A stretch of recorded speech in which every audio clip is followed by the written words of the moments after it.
একদিকে ককটেল বিস্ফোরণ আর অন্যদিকে সড়ক অবরোধ। এর মাঝেই এবার হামলার শিকার হল গোপালগঞ্জ জেলা কারাগার। নিষিদ্ধ ঘোষিত সংগঠন ছাত্রলীগ ও নিবন্ধন স্থগিত হওয়া দল আওয়ামী লীগ নেতাকর্মীদের এই হামলায় চরম উত্তেজনায় আতঙ্কিত হয়ে পড়ে পুরো জেলা। বুধবার বিকেল 4টার দিকে গোপালগঞ্জ জেলা কারাগারে অতর্কিত হামলায় ভাঙচুর করা হয় কারাগারের মূল ফটক ও নিরাপত্তা অবকাঠামো। সংঘর্ষে আহত হন একাধিক কারারক্ষী। হামলার খবর পেয়ে দ্রুত ঘটনাস্থলে পৌঁছায় সেনাবাহিনী ও পুলিশ। তৎপরতার সঙ্গে পরিস্থিতি নিয়ন্ত্রণে নেয় আইন শৃঙ্খলা বাহিনী। যদিও কারাগার থেকে কোনো বন্দী পালানোর খবর পাওয়া যায়নি, তবে পুরো এলাকায় আতঙ্ক ছড়িয়ে পড়ে। এর আগে সারাদিন গোপালগঞ্জে বিরাজ করছিল উত্তপ্ত পরিস্থিতি।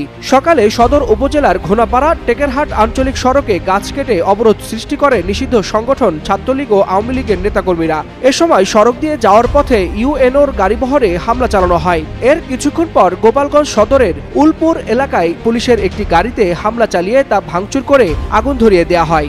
এই ঘটনায় একাধিক পুলিশ সদস্য আহত হয়েছেন।